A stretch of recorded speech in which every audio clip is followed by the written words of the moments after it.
세 번째 주제는 통일론의 혁신 모색, 새로운 비전을 향하여입니다. 3부의 좌장을 맡아주실 분은 김선욱 전 이화여자대학교 총장님이십니다. 김선욱 총장님은 헌정사상 첫 여성 법제처장을 지내셨고 포스코 청암재단의 이사장으로 봉사를 해주셨습니다. 예, 그럼 김선욱 총장님 말씀 시작해 주시면 감사하겠습니다. 여러분 안녕하세요. 앞에 두 세션의 발표 4분에 이어서 열띤 토론이 있었고 이제 마지막 세션인데요. 조금 힘드시죠? 괜찮으세요? 네, 지금 마지막 세 번째 세션은 약간 종합 토론의 의미도 있는 것 같은데요. 오늘 이 격동의 시대 통일 평화의 구상 코리아 공동체 비전에 대해서 서울대학교의 명예교수이신 박명규 교수님께서 발표해 주실 겁니다. 앞에 우리 그 사회 분야를 말씀해 주셨던 전 교수님이 여러 분야에서의 상상력을 말씀해 주셨는데 여전히 아마 이 세션에서도 저희가 상상력을 발휘해야 되는 시간이 되지 않을까 싶습니다. 박명규 교수님께서는 서울대학교 사회학과에 오래 봉직하셨고 서울대학교의 통일평화연구원 연구소 시절부터 연구원까지 10여 년 이상 봉사하시면서 이 평화 통일에 대한 많은 연구를 해오신 분이십니다. 오늘 선생님의 오늘 이 컨퍼런스도 기획하셨다고 아까 이사장님 말씀하셨는데 전체적인 기획도 굉장히 의미 있게 이렇게 조직을 해주셨고 훌륭한 분들 많이 모시면서 또 직접 발제까지 맡아주셔서 많이 힘드셨을 거라고 생각합니다. 선생님 20분이면 충분하시겠죠? 네, 부탁드리겠습니다.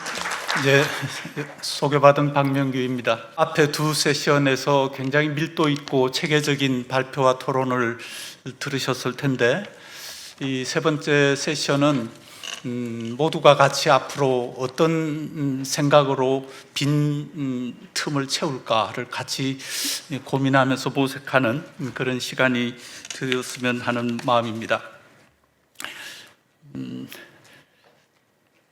1세션에서도 저희가 확인했던 것이지만 지금 우리는 정말 격동의 시대를 살고 있는 것 같습니다. 꼭 전문가만 이런 평가를 하는 것이 아니라 시장의 그냥 일반 주민들도 참 달라지는 세상, 하루하루가 변화하는 세상임을 실감하고 있습니다.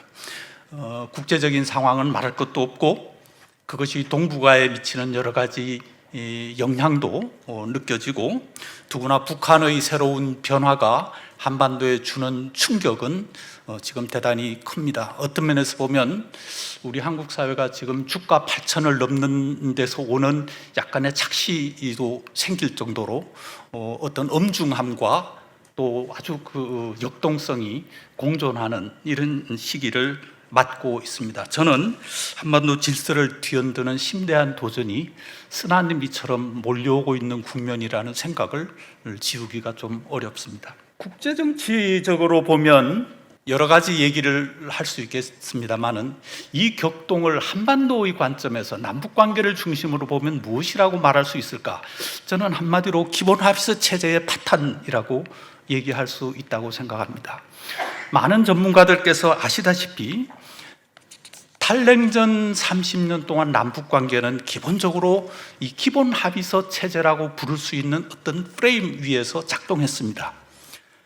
1991년 12월에 합의된 남북 사이의 화해와 불가침 및 교류 협력에 관한 합의서, 여기에는 지금 우리가 읽어봐도 여전히 소중하다고 생각되는 원칙이 고스란히 담겨 있습니다. 물론 이것대로 지난 30년이 잘 진행되어 온 것은 아니죠. 우리가 알다시피 북은 수시로 이 부분을 부정했고 한국의 정책도 꼭 여기에 동조했던 것만은 아닙니다. 그럼에도 불구하고 남북한은 이 기본 합의서의 정신, 그 정신 위에 모든 대화와 정책을 조율했고 심지어 상대방을 비난할 때도 이 기본 합의서 정신에 입각해서 비난했었습니다. 그런데 지금 이 체제가 파탄에 이르렀습니다. 파탄에 이르른 그 첫 계기라고 할까요? 동력은 역시 북한으로부터 왔고, 북한은 이 기본 합의서 체제를 아주 공격적으로 그리고 일방적으로 폐기했습니다. 아까도 잠시 나왔습니다마는 지난 2, 3년의 변화만 놓고 보더라도 김정은 국무위원장이 적대적 이국가론을 언급한 이래로 북남 관계는 더 이상 동족, 민족, 동질 이런 얘기로 얘기될 수 없다. 교전국 관계다. 이 얘기가 단순한 정치적인 수사나 일시적인 레토릭이 아니라 굉장히 엄중한 전략적 원칙으로 자리 잡아가고 있는 것을 보고 있습니다. 북한은 오랜 동안 김일성 이래의 어떤 유훈처럼 받들어 왔던 통일, 화해, 동족 개념을 폐기했을 뿐만 아니라 그것과 관련된 상징물, 교재에 나오는 말, 심지어 노래 가사까지도 바꾸고 있습니다. 최근에는 헌법에 그 내용을 못 박아서 새로운 영토 조항을 삽입하고 북한 헌법에 있었던 통일 조항을 폐기했습니다. 한마디로 기본 합의서 체제라고 말하는 것의 가장 중요한 핵심, 민족 관계라는 것과 통일 지향이라고 하는 것을 부정하고 폐기했습니다. 우리 사회는 어떤가요? 우리 사회는 북한처럼 공세적이고 과격한 형태로는 아니었지만 점진적으로 약화되어 온 것을 부인할 수 없습니다. 여러 가지 국내외의 환경 속에서 특수관계론이 그렇게 강력한 정책적 원칙으로 작동하기도 어려웠고, 정권이 교체될 때마다 부침을 거듭한 대북 정책의 롤러코스터를 이 기본 합의서 정신이 전혀 조율하지 못했습니다. 그런가 하면 우리 사회 내부에는 다원화, 글로벌화 또는 최근의 여러 가지 이 변화 속에서 민족이라고 하는 개념 자체가 주는 영향력, 특히 젊은 세대에게 주는 소구력이 현저히 떨어졌습니다. 북한에 대해서는 부정적 경계심과 이질적인 타자의식이 강해졌습니다. 여러 가지 데이터를 들 수 있겠고, 여기서 그 데이터를 상세하게 보여드릴 여유는 없을 것 같습니다.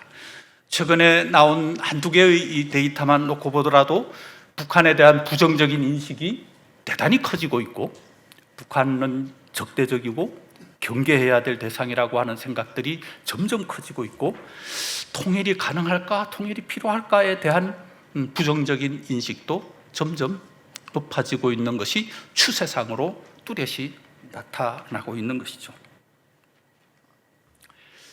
그러나 사실 지금 기본 합의서 체제의 파탄은 북한의 태도와 우리 남한 사회의 변화에 의해서만 이루어진 것이 아니고, 앞서도 나왔습니다만 국제 환경의 변화가 대단히 중요한 또 하나의 조건을 이루고 있습니다. 기본 합의서 체제가 가능했던 배경은 1990년대의 전지구적 탈냉전이고, 독일이 통일되고 소련이 해체되고 동구권이 변화하는 그 과정에서 남북 간의 현저한 국력의 차이, 그것이 결국 기본 합의서를 가능하게 했던 국제적 배경이었는데, 지금은 우리가 알다시피 이 모든 조건이 크게 변하고 있습니다. 남북 간의 힘의 상대적 격차가 과거와는 달라진 부분이죠. 사실 이 부분을 놓고 보면 북의 적대적 이국가로는 표명이 북한과 러시아의 어떤 전략적인 강화, 협력 강화와 시간적으로 같이 갔다라고 하는 것이 주는 함의가 저는 적지 않다고 생각합니다.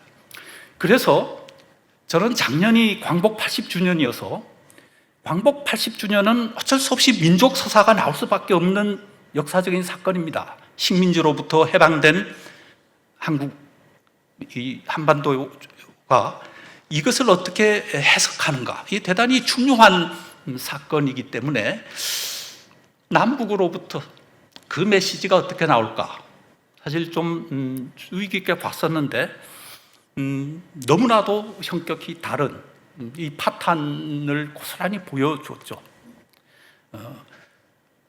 이재명 대통령은 여전히 남북기본합의서의 정신을 강조하면서 남북의 새로운 접점, 화해 교류를 강조했지만 북한 김정은 위원장이 한 발언 속에서는 그런 내용은 일체 들어가 있지 않았습니다. 오히려 반파쇼 세계전쟁을 불러내고 구소련이 수행했던 그런 국제전쟁의 기여를 강조하면서 북한과 러시아의 새로운 동맹관계를 강조하는 그런 기억의 자료로 광복 80주년을 사용하고 있습니다. 현저한 차이를 보여주는 것이죠. 문제는 이런 상황에서 우리 사회가 처하고 있는 것, 저는 딜레마 상황이라고 생각합니다. 북한의 적대적 이국가로는 수용하기 어렵습니다. 정치적으로도 그렇고 헌법적으로도 그렇고 정서적으로도 그렇습니다. 그러나 뾰족한 대응책도 없습니다. 북의 적대적 이국가론 표명과 북 나름대로의 헌법 개정, 남한테 대한 새로운 정책에 대해서 한국이 보여주는 태도는 미약한 유감 표명, 수동적 대응밖에 없습니다. 그러다 보니까 우리 사회는 지금 조율되지 않은 반응, 임기응변형 대응들로 점철됩니다. 한쪽에서는 통일이 이런 상황을 불러왔으니 통일 논의를 억제하자라는 주장도 나오고, 다른 한쪽은 대북 비난과 통일론을 더 강화하자는 전통적인 목소리도 나옵니다. 한편으로는 혼란이고 한편으로는 비현실적입니다. 한마디로 우리 사회가 처해 있는 딜레마 상황을 보여주는 형국이라고 생각합니다. 딜레마를 그냥 딜레마라고 볼 것이 아니라 이건 국면이 바뀌었다고 봐야 한다고 생각합니다. 그럼 뭐가 바뀐 것이냐? 저는 how를 묻는 시점으로부터 why를 묻는 시점으로 바뀌었다고 생각합니다. how는 어떻게 남북 간에 교류하고 어떻게 통일을 이루고 어떻게 협력을 강화할 것인가라고 하는 정책적 또는 어떤 정말 수단적 논의에 관심이 모여 있었다면, 지금 이런 안팎의 교착 국면에서는 Y에 대한 본질적인 답을 찾아야 하는 시점이 되었다고 생각합니다.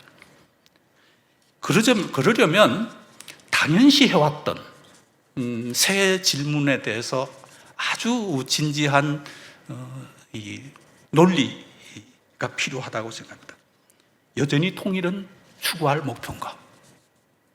다른 말로 말하면 당신은 어디까지 통일을 원하냐? 어느 비용까지 감당할 용의가 있는가? 두 번째는 최근 우리 사회 일각에서 나오는 얘기입니다만, 두 국가를 인정하면 평화가 보장되는가? 두 국가 인정이 평화 공존의 조건이 될 수 있는가? 세 번째는 남북은 현저한 비대칭성이 커졌습니다. 경제 문화는 말할 것도 없고 핵 문제로 인한 군사 안보적 측면에서도 비대칭성이 커졌습니다. 이 비대칭적인 요소가 어떻게 상호 보완적이고 시너지 형태의 통합력으로 작용할 수 있을 것인가? 굉장히 본질적인 물음이라고 생각합니다. 저는 이 세 가지 이 질문을 마치 처음 받는 시험 문제처럼 진지하게 답해야 될 시점에 와 있다고 생각합니다. 통일? 여러 얘기를 할 수 있겠습니다. 시간 관계상 이 내용을 다 말씀드릴 수는 없겠지만, 어쨌든 지금 분명한 것은 통일의 회의적인 시각이 커지는 것도 사실이고, 젊은 세대에게 통일의 미래가 별로 보이지 않고 그게 나의 인생에 크게 무슨 도움이 될 거라는 확신도 들지 않는다라고 하는 것 분명합니다. 그러나 강한 통일 반대론이 보이는 것도 아닙니다. 할 수 있다면 좋지요 라는 것이 현실입니다. 거기에다가 통일이 필요한 새로운 이유도 생겨납니다. 저는 이 종합적인 부분을 같이 봐야 한다고 생각합니다. 자세한 이 시간 때문에 그냥 넘어가겠습니다. 평화의 욕구가 높아지고 있는 것은 분명한 사실인 것 같습니다. 전쟁을 피해야 한다. 통일을 위해서 분란과 분쟁이 일어나는 것은 싫다라고 하는 생각은 확실히 한국 사회에 강합니다. 심지어 이 통일연구원에서 작년에 조사한 것에 보면 남북한이 전쟁 없이 평화적으로 공존할 수만 있다면 통일 안 해도 좋다. 여기에 동의하는 비중이 63%가 넘습니다. 북한도 하나의 국가다, 별개의 국가다라는 주장에 동의하는 숫자도 늘어납니다. 좋은 담장, 좋은 이웃 괜찮지 않은가라는 얘기 분명히 나오고 있지만 동시에 북한에 대해서 느끼는 안보 불안, 적대성이 심화되고 있는 것에 대한 생각도 뚜렷합니다. 여러분들이 보시기에 오른쪽에 있는 것이 북한의 평화 추구 의지에 대한 우리 국민들의 인식입니다. 저게 크로스되고 있는 것, 북한도 평화를 원할 것이다 라고 하는 생각이 굉장히 약화되고 있습니다. 그만큼 경계심, 적대감, 우려가 커지고 있는 상황입니다. 현실을 정확히 읽으면 뭐가 될까?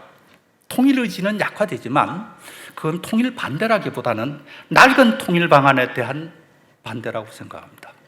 혁신이 필요하다라는 주장이고, 평화 지향하지만 두 국가론이 평화 공존을 보장할 수 없다는 불안, 안보에 대한 염려 분명히 있습니다. 우리 사회는 접촉을 통한 변화를 기대했던 진보의 구상도 북한의 아래로부터의 변화가 있으리라고 기대했던 보수의 희망도 벽에 부딪혔습니다. 이 난국이라고 하는 것, 벽에 부딪혔다라고 하는 것 저는 인식해야 하고, 그런 측면에서 양자택일을 넘어가야 될 시점이라는 것, 이게 현실이 우리에게 주는 부분이라고 생각합니다. 어떻게 할 것인가? 사실 이게 이게 주제고, 그걸 위해서 이 기획을 했는데요. 이 챕터를 쓰면서 이걸 내가 맡은 것을 후회했습니다. 이건 뭔가 다른 분이 쓰셔야 하지 않았을까 하는 생각도 하면서도, 그러나 누군가는 첫 스타트, 첫 말을 할 필요는 있다 생각을 하면서, 결국 우리가 가지고 있었던 그 기본 합의서 체제의 핵심, 이건 민족 공동체 통일 방안이었는데 이것을 새롭게 혁신해야 한다. 거의 정말 재건축하다시피 뜯어고치자. 그 뭐를 뜯어고쳐야 하나? 저는 역사 문화적인 민족, 영속적인 민족을 전제했던, 그리고 그 민족이라고 하는 화두 속에 통일의 미래와 지금의 이 특수관계를 다 묶었던 이 논리로부터 바꿔야 한다. 이걸 바꾸기 위해서는 결국 어떤 새로운 말이 필요하다는 생각이 들었습니다. 신학교를 갔던데 친구가 그런 얘기를 했었습니다. 처음 갔더니 너가 진짜 신학자가 되려면 네가 알고 있는 하나님이라는 개념을 버려라. 당황했다고 합니다. 어쩌면 우리가 지금 익숙해 있는 개념을 바꾸고 새로운 말로 우리의 생각을 재구성해야 될 시점이라는 생각을 하고, 사실 그런 시도의 하나로 또는 그런 제안의 하나로 저는 민족 공동체를 코리아 공동체로 바꾸자 하는 주장을 또는 제안을 드리고 싶는 겁니다. 뭐가 다르냐? 민족 공동체는 역사적, 문화적 그런 민족을 상징한다면 코리아 공동체는 현실적으로 존재하는 두 개의 코리아, 사우스 코리아와 노스 코리아, ROK, DPRK, 현실적으로 존재하는 두 국가성을 인정하는 위에 새로운 공동체를 구성하는 논의를 찾아가야 한다. 그것은 분명히 단일하거나 또는 잘 짜여져 있는 로드맵에 따라서 진행되는 것이 될 수 없을 것입니다. 대단히 복합적으로, 또 어찌 보면 정말 복잡계의 흐름처럼 지나가면서 가겠죠. 시간이 없어서 마지막 말씀만 드리겠습니다.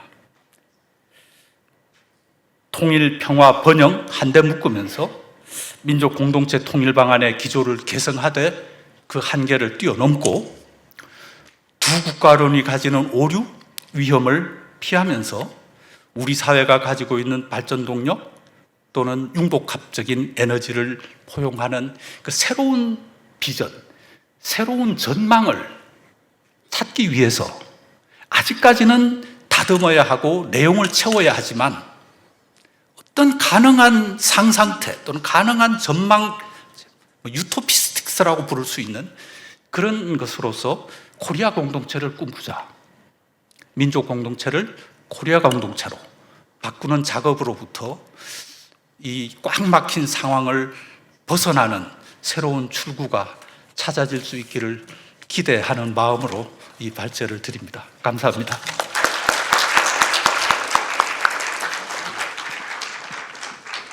네, 고맙습니다.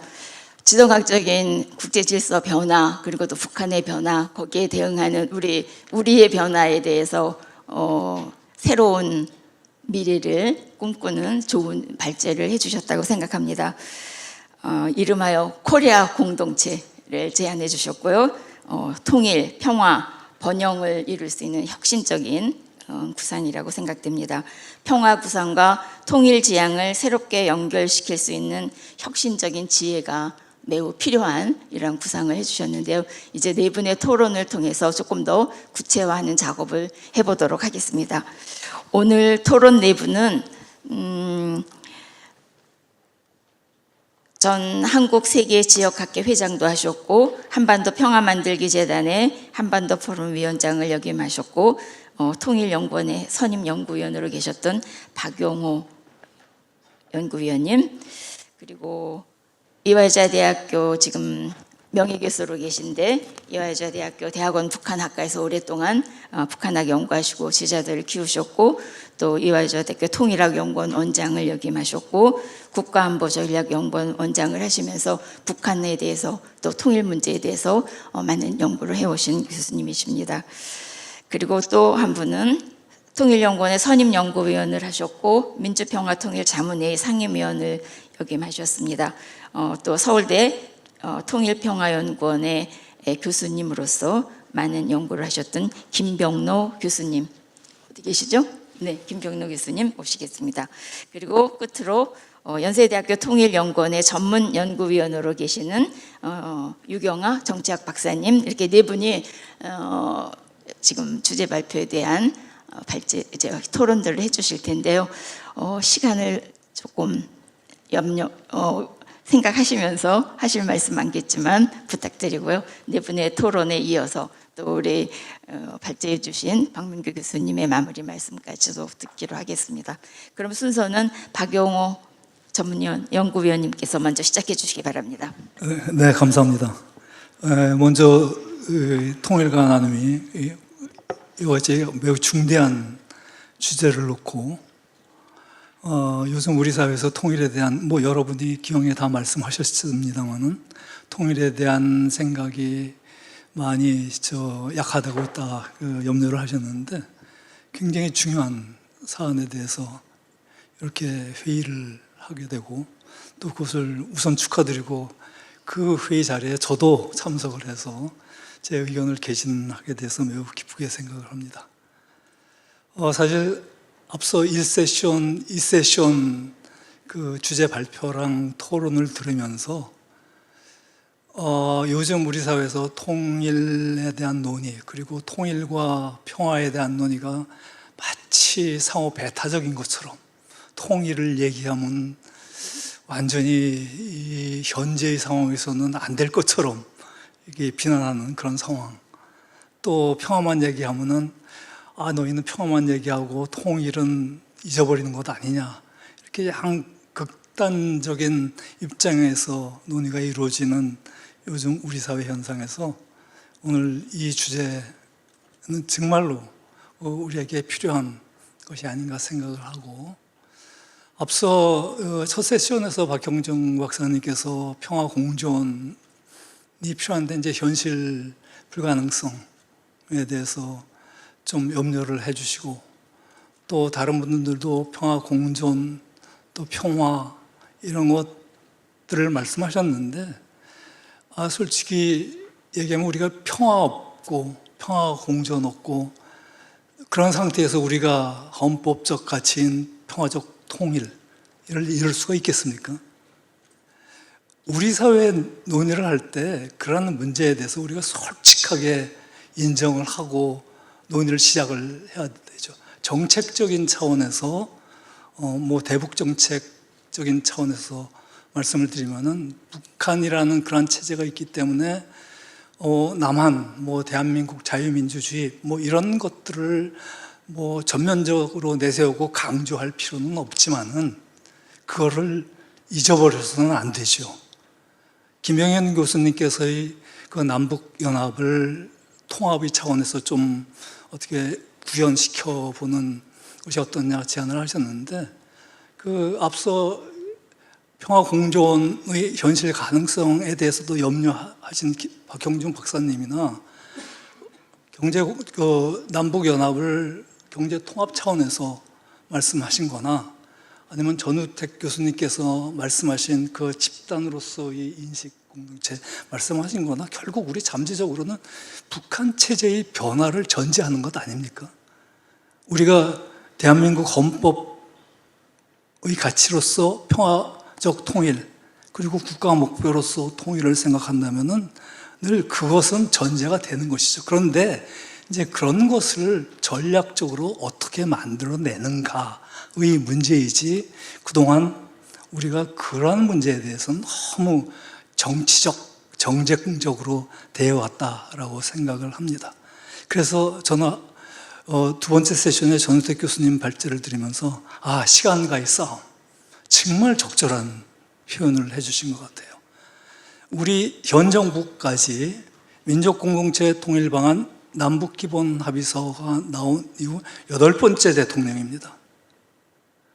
독일은 3년만 지나면 분단 40년, 통일 40년을 왔습니다. 그런데 회고를 간단하게 그냥 과거 반성을 해보면은 8번이 대통령 정부를 지나는 동안 어떠한 정부도 제가 생각하기에 통일이라는 것, 민족 공동체 통일 방안에 담고 있는 철학적, 전략적 입장을 갖다가 장기적인 입장에서 구현한 정부는 아무 정부도 없었다 생각을 합니다. 정부가 바뀌면은 민족 공동체 통일 방안은 명분으로는 살아있죠. 그런데 그 전 정부가 시행했던 대북 정책은 완전히 사라져 버립니다.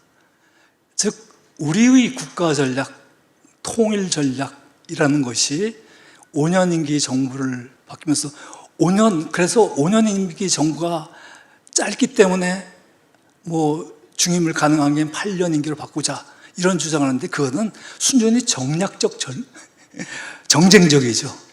5년 임기가 짧아서 통일 전략을 못 만든 게 아니라 그 사이에는 자기가 내세운 대북 정책만 강조하기 위해서 통일 전략을 잊어버렸기 때문입니다.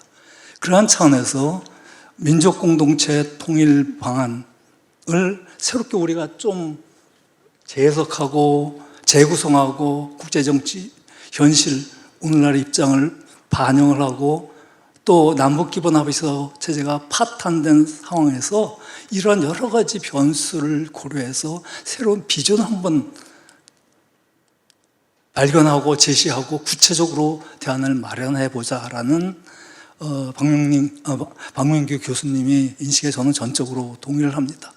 과거에도 같이 작업을 하면서 이런 국가성, 국가적 실체 인정성 이것에 대한 접근을 할 방법이 없느냐라는 연구를 한 적이 있습니다만 사실 돌이켜보면은 이용구 전 총리께서 얼마 전 돌아가셨습니다만은 한민족 공동체 통일 방안을 만들어내고 민족 공동체 통일 방안으로 완성시켰을 때 그 방안은 사실상 제 글에 토론문에 있습니다만은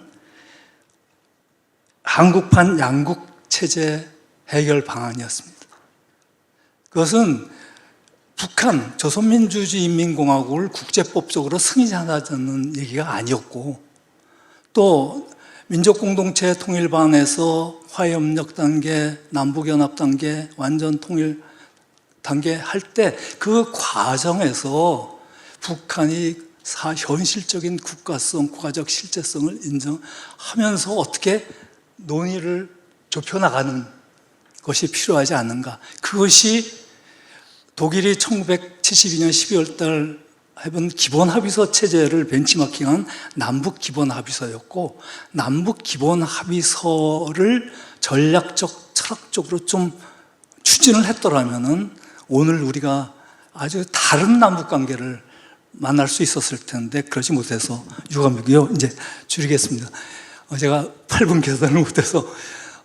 그래서 이제 첫 번째 문제 세 개를 제시를 하셨는데, 첫 번째, 두 번째의 문제 제기는 참 어렵다, 현실적으로 힘들다라고 말씀을 하시면서, 세 번째, 여러 가지 내용을 남북 간에 뭐 민족뿐만이 아니라 새로운 상황을 반영하는 공동체성, 앞서 전 교수님께서 말씀하신 뭐 의료 공동체도 그 안에 당연히 포함되겠죠. 그런 공동체성을 발전시켜 나가는, 그리고 북한의 국가성도 포함시키는 그러한 코리아 공동체를 만들어 나가자라고 하는데, 저도 벌써 2012년도부터 제가 참여하고 있는 그런 학자 모임에서 주장하는데, 그렇다고 해서 북한을 조선민주주의인민공화국을 국제법으로 적으로 승인하는 것도 아닙니다. 그리고 요새 얘기하는 북한이 적대적 두 국가론을 들고 나오니까 평화적 두 국가론으로서 대응을 하는데, 그 평화적 두 국가론이라는 것은 마치 통일은 없는 것처럼 얘기를 하는 거죠.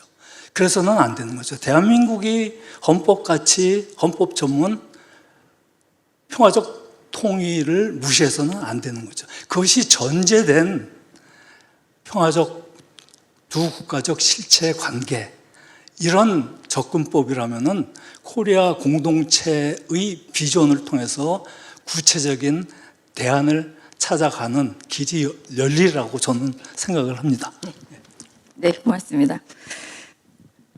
다음으로 조동호 교수님 부탁드리겠습니다. 네.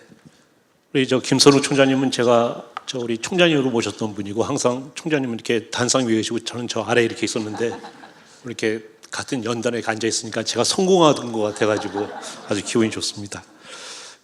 박명규 교수님께서 발제를 하시면서 참 이 발제하시기가 참 어려운 주였다고 하셨는데, 저도 이거를 읽으면서 제가 발제가 아니라 토론을 맡게 된 것에 대해서 정말 다행이다 하고 참 생각했습니다. 참 어려운 주제를 잘 풀어주셨습니다. 그래서 저는 이거 뭐 전적으로 다 동의하고요. 제 생각을 세 가지로 짧게 말씀드리고자 합니다. 첫째는 통일 인식에 관한 것이고, 둘째는 경험의 중요성, 셋째는 새로운 시대, 새로운 담론 이야기를 좀 하고자 합니다.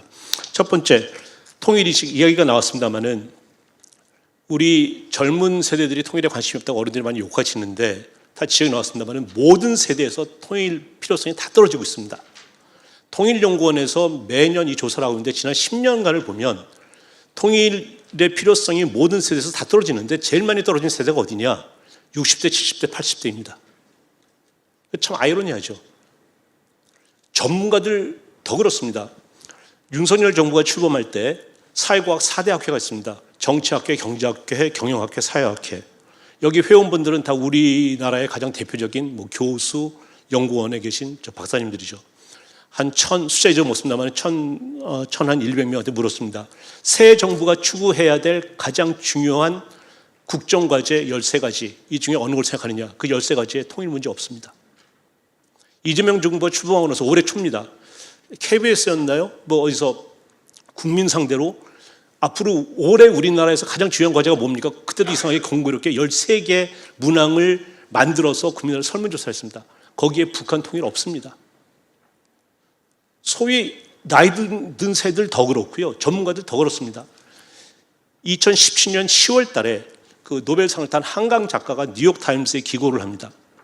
그때 막 북핵 문제 가지고 미국의 북한 폭격 가능성이 막 한반도 전쟁 가능성이 이야기되고 할 때입니다. 한강 작가가 뉴욕 타임스에 기고를 했는데 그 제목이 뭐냐면 영어로 써 있죠. 근데 그걸 우리말로 번역하면 뭐냐면은 미국이 전쟁을 이야기할 때 우리는 전율한다. 근데 우리가 누구냐면 거기 보면 사우스 코리아라고 되어 있습니다. 왜 노스 코리아는 거기 빠져 있는지 모르겠어요.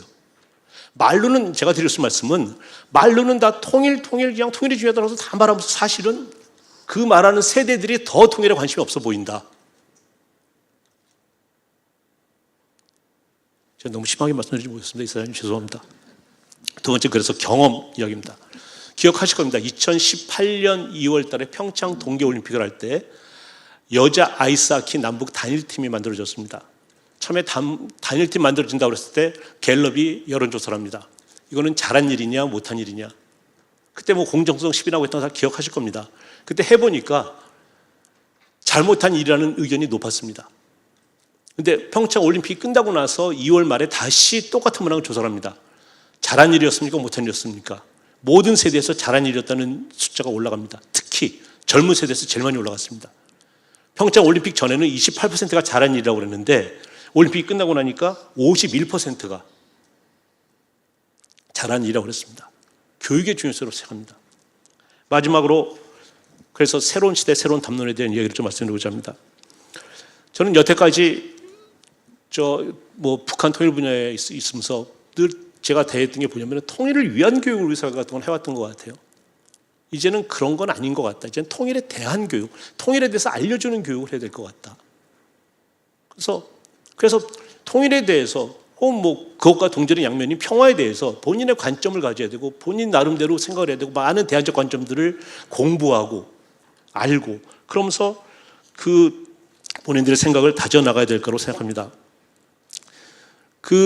박명규 교수님께서 발제문에 뭐라고 말씀하셨냐면은 통일에 대해서 이렇게 인식이 저하되고 있는 것은 통일에 대한 반대가 아니라 낡은 통일 방안에 대한 반대라는 표현을 썼습니다. 저는 전적으로 공감합니다. 이제는 새로운 시대, 새로운 담론이 나와야 될 거라고 생각합니다. 북한을 보면요, 이제 두 가로 말하면서 통일이니 민족이니 다 지웠잖아요.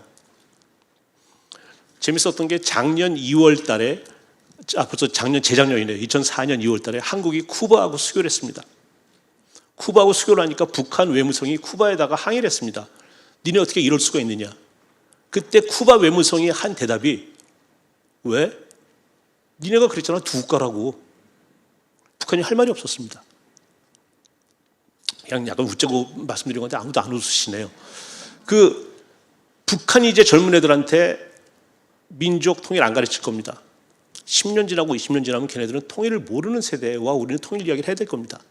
그럼 앞으로 그런 세상에서는 어떻게 통일 이야기할 거냐. 여러분 앞에 세션에서 이야기 나왔습니다만은 김성경 교수님 앞에 세션에서 말씀하셨던 것 같은데 이제 AI가 중심이 되고 뭔가 지금과는 굉장히 다른 세상이 열린 상태에서의 통일은 그럼 뭐냐. 이제는 기존의 통일 담론 가지고는 절대 안 될 때라고 생각합니다. 그래서 그거를 첫 번째 세션에서는 박형중 박사님께서는 통일 담론의 현대화라는 표현을 쓰셨고 요 바로 앞에 세션에서는 우리 김병현 교수님께서는 우리 그동안의 통일 3단계 민족공동체 통일 방안에서 두 번째 국가 연합 단계를 그걸 경제 통합으로 바꿔보자라는 아이디어를 내셨고 그리고 정태 박사님께서는 역사적 상상력, 입체적 상상력 말씀하셨고 그것이 지금 우리 박명규 교수님께서 발제하시면서 말씀하신 코리아 공동체 타겟 저는 일맥상통한다고 생각합니다. 이제는 기존 이야기는 안 되고 좀 새로운 고민을 좀 해야 될 때다. 그런 시각에서 볼 때 참 오늘의 이 회의는 참 밥값을 하는 것 같습니다. 굉장히 시적절하고 아주 좋은 주제도 생각합니다. 이사장님. 자, 이상으로 마치겠습니다. 네, 시간 잘 지켜주셔서 고맙습니다. 이어서 김병로 교수님께서 토론해 주시겠습니다. 예, 저도 조동호 교수님하고 전적으로 공감하면서 박명규 교수님께서 제시해 주신 그러니까 진보와 보수 통일론을 넘어서는 새로운 통일론, 그래서 통일론을 혁신하자 이렇게 주장한 데 대해서 평소에도 그렇고 지금도 들으면서 전적으로 공감합니다. 너무나 목사님 설교처럼 아주 강력하게 저에게 다가와서 끝에 아멘을 할 뻔했습니다. 너무 정말 공감했습니다. 저도 평소에 한국에서 통일과 평화를 누가 결별시켰는가? 왜 이렇게 사람들이 이 통일 얘기하면은 이게 가능한 것이냐? 또 그러니까 통일이 진짜 될 것 같으냐? 이런 논의만 자꾸 얘기하면서 비판적으로 얘기하죠. 평화를 얘기하면 당신 통일을 추구하지 말자는 것이냐 이런 식으로 서로 간에 약간 정치권에서 하는 그런 이념 싸움과 똑같은 방식으로 학계에서도 싸우고 대립하는 것을 보게 됩니다. 그러나 이제 많은 사람들, 아마 이제 학자들 중에는 많은 사람들은 보이지는 않지만 저는 그동안에 통일과 평화를 계속 이어왔던 그런 학자들도 많다고 저는 생각합니다. 그런 면에서 박명규 교수님 뭐 오늘 이렇게 말씀을 해주셨지만 저는 오랫동안 지켜봤습니다만 통일과 평화를 계속 이어오려고 계속 노력했고 한 번도 결별시키지 않았던 그런 학자라고 생각합니다. 그런 면에서 너무도 기존에 가지고 있었던 생각을 잘 이렇게 펼쳐셨다고 봅니다. 특히 이제 과거 30년, 35년 탈냉전 이후에 변화됐던 민족 공동체의 이런 낡은 사고 또는 시대에 적합하지 않은 이런 사고들을 조금 더 변화를 시켜서 상황과 또 현실에 맞게 코리아 공동체라는 개념으로 전환시킨 데 대해서 생각해 볼 점이 많다 이렇게 생각합니다. 북한이 이 두 국가를 헌법에 규정하면서 저는 적대적 두 국가론이라고 해서 한국과 똑같은 방식으로 영토 조항을 규정할 걸로 생각했습니다. 조선 반도와 그 부속 도서로 한다 해서 구조적으로 적대성을 양산시키는 방향으로 하지 않을까 싶었는데 놀랍게도 남쪽 대한민국과 또 중국, 러시아 이렇게 표현하면서 영토를 실질적인 그 통치 반경으로 좁혔단 말입니다.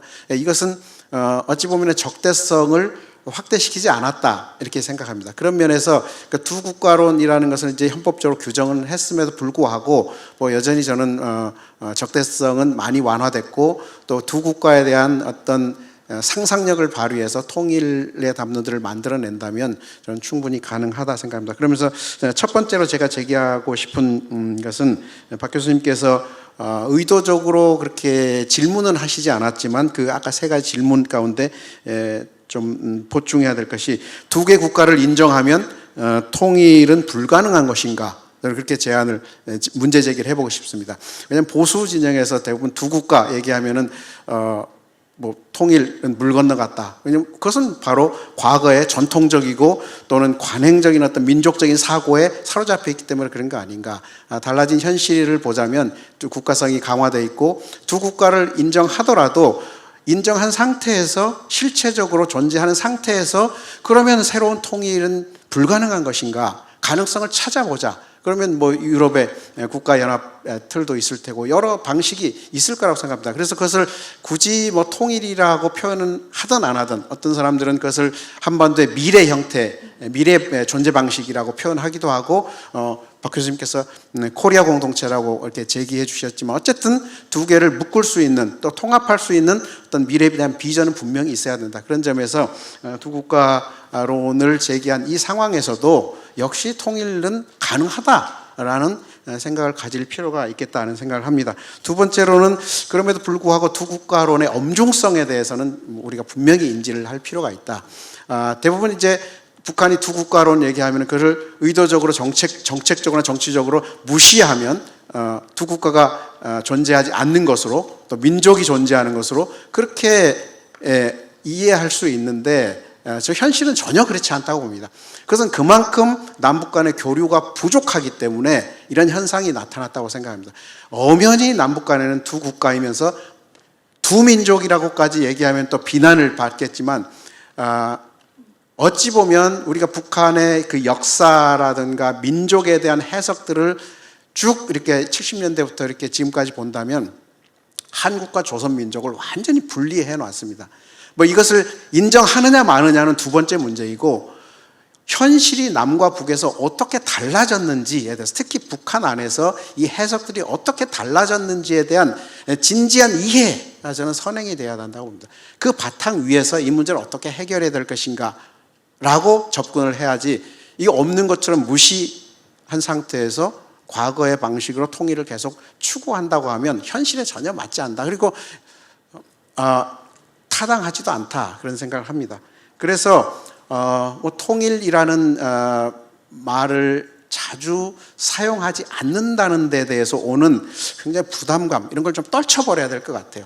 통일이 진짜 가까우면 사실은 뭐 통일이라는 말이 오히려 사용되지 않을 수도 있습니다. 뭐 관광이라든가 수학여행이라든가 학점교류라든가 뭐 이런 언어들이 많아져야 실제로 통일이 되는 것이 통일 외친다고 통일이 되는 건 아니죠. 그러나 물론 그래서 통일 정책이라는 것은 아까 오전 첫 번째 세션에서 얘기했지만 국제관계적인 측면도 있고 또 남북관계 또 북한에 대한 메시지도 여러 요소들이 있기 때문에 중요하게 다루어 나가야 되기 때문에 통일을 우리가 구상을 하게 되는 것이죠. 그런 점에서 이 분단의 현실, 그러니까 한국과 조선이 어떻게 달라졌는지에 대한 진지한 고민이 필요하다. 마지막으로 세 번째로는 박 교수님께서 코리아 공동체라고 제기해 주셨는데 그만큼 고민이 많다는 겁니다. 이 두 한국과 조선을 통합하기가 어렵다는 거죠. 중국과 독일은 사실은 언어가 같았습니다. 독일, 도이치란, 중국, 중화 사용하면 됩니다. 그런데 코리아는 남북은 한국과 조선으로 분열 또는 분할이 돼서 공통적으로 호칭할 수 있는 언어가 존재하지 않습니다. 이것은 심각한 문제라고 생각합니다. 그래서 박 교수님께서 할 수 없이 코리아 공동체라고 제기할 수밖에 없는 이 현실에 대해서 어떻게 우리가 해석을 해야 될지. 그래서 저는 제 나름대로 오랫동안 고민하면서 대한민국과 조선민주共和国을 합하는 이 민족, 대한조선민족을 새롭게 창출해야 된다라고 제가 오랫동안 주장했지만 아무도 관심을 갖지 않습니다만은 책으로까지 제가 한국과 조선이라는 책을 쓰면서까지 했지만 뭐 관심이 없고 반향이 없습니다만은 그럼 박 교수님께서 코리아라는 것을 대체할 수 있는 조선어와 한국어는 혹시 뭐로 생각하고 계시는지 한번 여쭤보고 싶습니다. 네, 감사합니다. 나중에 답해 주시기 바랍니다. 고맙습니다. 마지막으로 우리 유경아 박사님 토론 부탁드립니다. 네, 안녕하세요. 연세대 통일연구원에 있는 류경아입니다. 우선 이렇게 중요한 시점에 이런 한국의 통일과 이런 관계 변화에 대해서 같이 이야기할 수 있는 장을 열어주신 통일과 나눔과 이영선 이사장님께 감사드리고요. 저 박명규 교수님의 글을 보고 너무나 동감하는 부분들이 많았고요. 저도 참 많은 고민을 했습니다. 오늘 세션도 제 세션도 그렇지만 오늘 종일 하시면서 학문적인 얘기, 뭐 역사적인 얘기, 정책적인 얘기는 이 통일과 북한에 관련된 이 대가들이신 권위자분들께서 다 해주실 텐데 그럼 저는 무슨 얘기를 여기에서 저처럼 미천한 일개 연구자가 무슨 얘기를 할 수 있을까 고민을 정말로 많이 했습니다.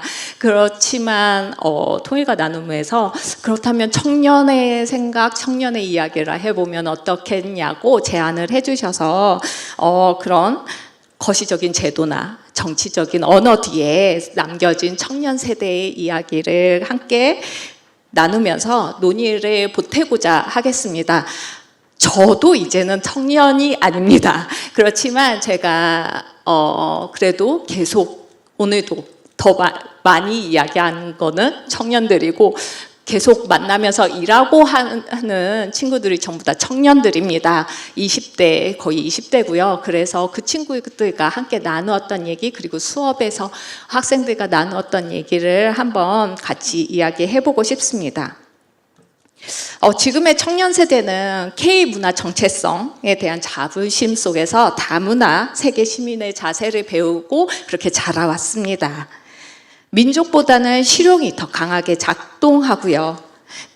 그런데 여기에 더해서 북한과의 따뜻한 교류 협력을 경험해보지 못한 세대이기도 합니다.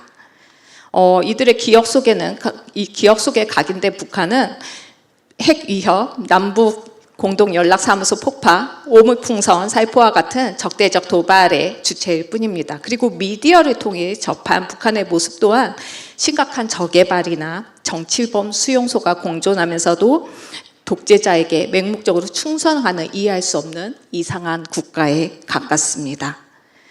이들에게 민족은 낯선 단어이고 국가보다 개인의 삶, 당장의 내일이 더 중요합니다. 학생들이 이야기합니다. AI 시대에 저는 무엇을 할 수 있을까요? 어떤 준비를 해야 될까요? 그런데 저는 대답합니다. 나도 마찬가지다. 라고 말하거든요.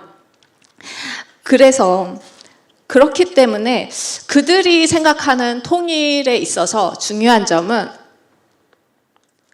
청년들이 생각하는 통일, 원하지 않는 통일, 그들이 생각하지 않는 원하지 않는 통일은 바로 준비되지 않은 통일입니다.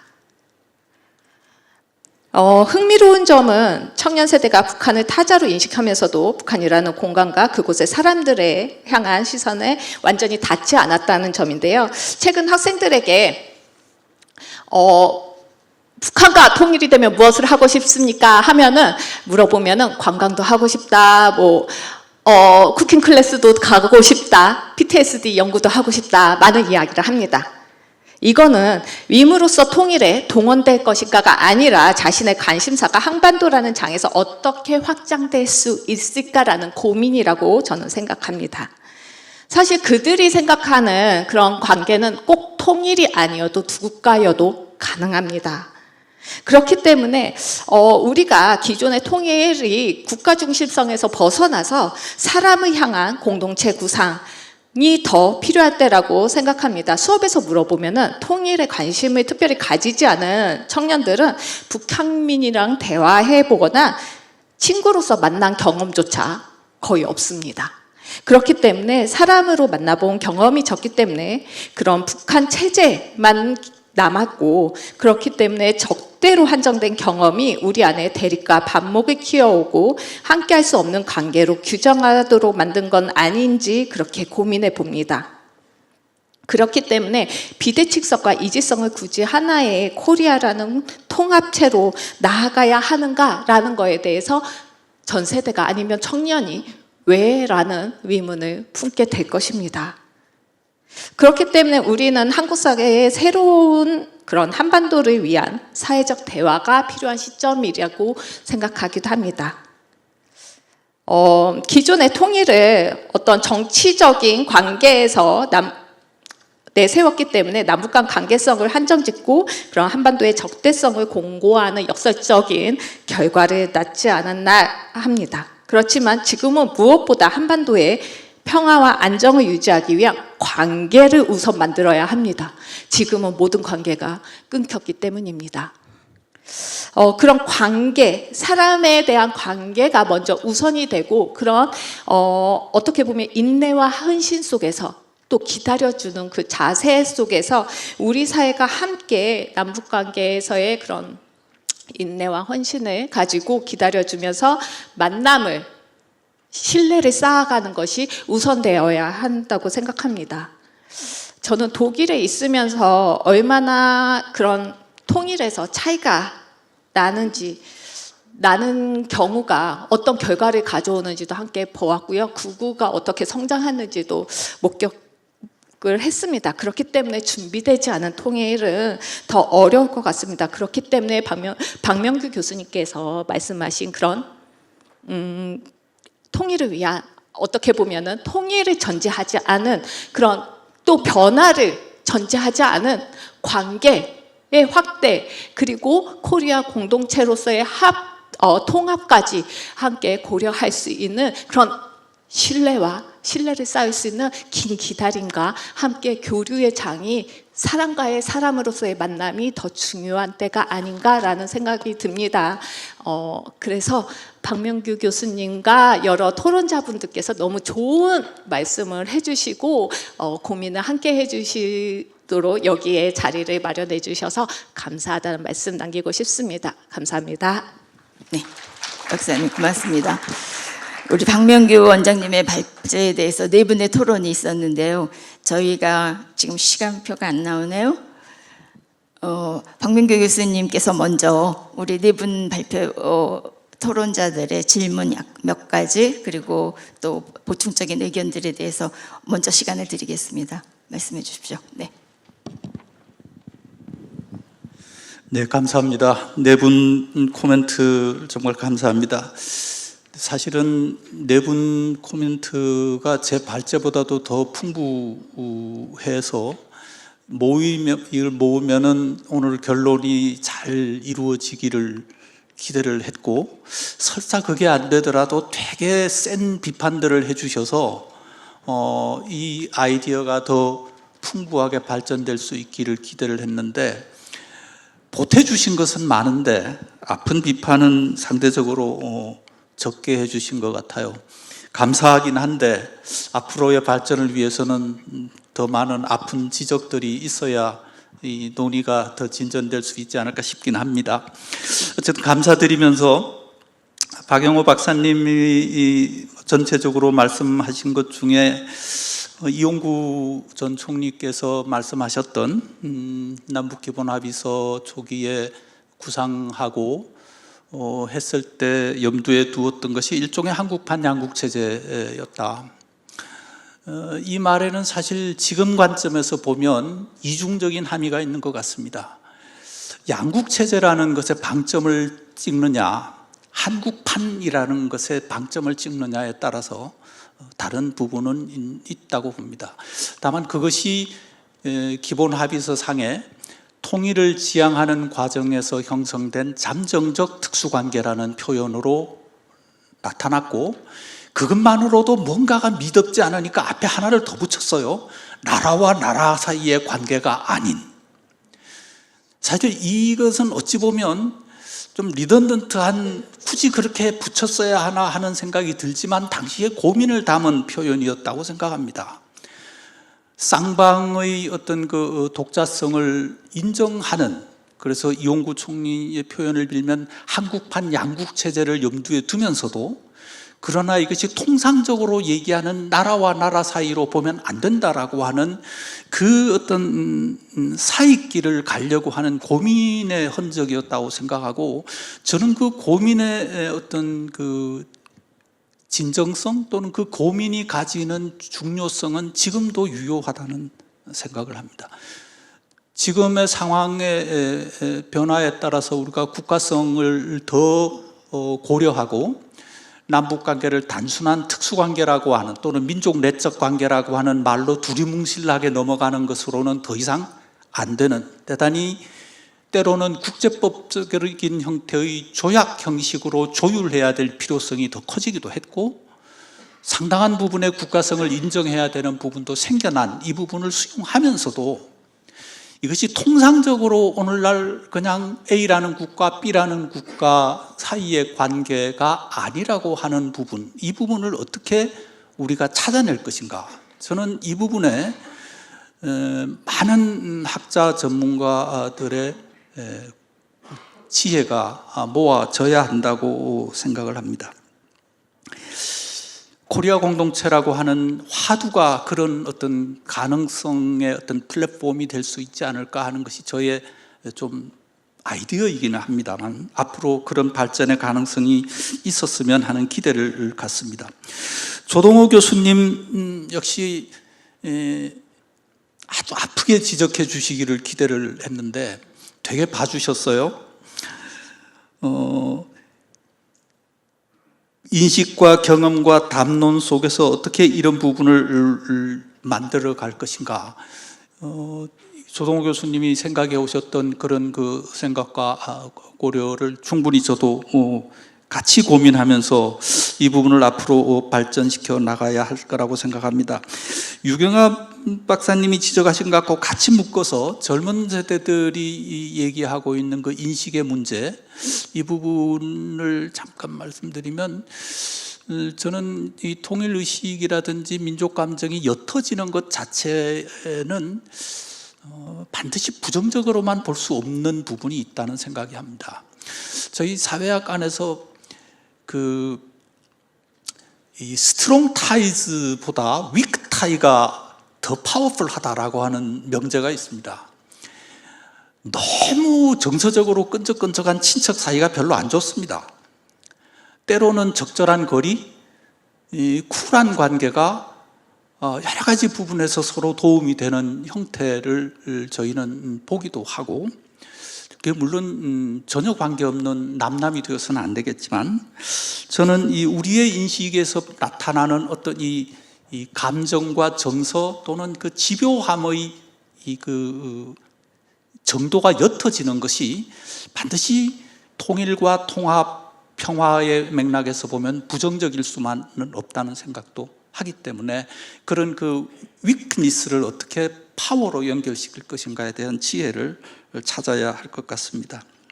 시간이 많이 가버려서 김병로 교수님 말씀에만 답변 드려야 되겠습니다.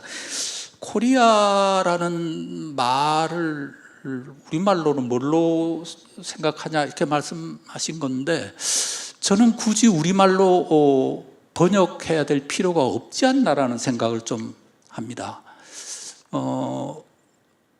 저는 코리아라는 말이 가지는 굉장히 많은 언어학적, 상징적 함축이 지금 시점에서는 굉장히 소중하다는 생각을 합니다. 고려, 조선, 한국, 무슨 북한 이런 표현들이 가지고 있는 정치적 합의가 이미 우리가 원튼 원치 않든 굉장히 강하게 묶여져 있는 가운데에서 코리아는 국내, 국외, 남쪽, 북쪽, 젊은이, 노년, 문화, 경제 할 것 없이 코리아는 공유 가능한 언어이고 이제는 일종의 상징입니다. 심지어 전 세계적인 문화 브랜드도 되었습니다. 저는 이 코리아라는 말을 굳이 조선인이, 고려니, 한국인이 번역해야 될 필요성을 찾기보다 글로벌해진 21세기 한반도에서 이 코리아라고 하는 새로운 아이덴티티로 남북을 묶어낼 새로운 가능성을 찾아 나가는 것이 가능하다. 그걸 좀 모색해 보자 하는 생각이 있어서 저는 굳이 번역 안 해도 되지 않을까 하는 게 저의 생각입니다. 감사합니다. 고맙습니다. 저한테 시간을 알려주기로 했는데 지금 안 떠서 제가 지금 조금 당황하고 있는데 몇 분 남았죠? 끝났어요? 5분 지났어요? 죄송합니다. 이게 떠 있지 않아서. 오늘 저희가 이제 세 번째 세션이어서 이제 마지막 종합 토론 같은 의미가 있다는 생각을 했는데, 우리 박명규 원장님께서 정말 뭔가 새로운 구상을 제안해 주셨기 때문에 오늘의 이 컨퍼런스의 의미는 굉장히 중요하다고 생각이 듭니다. 앞에 여러분의 발제와 토론이 있었는데 그 모든 것이 모아져서 선생님이 구상해 주신 코리아 공동체의 구상이 구체화되고 또 많은 부분에서 실천될 수 있는 그런 오늘의 컨퍼런스가 됐으면 좋겠습니다. 플로어에 계신 분들께 시간 못 드린 것 대단히 죄송하게 생각하고요. 우선 저희 세션의 네 분 토론자 또 박명규 원장님께 감사드립니다. 고맙습니다.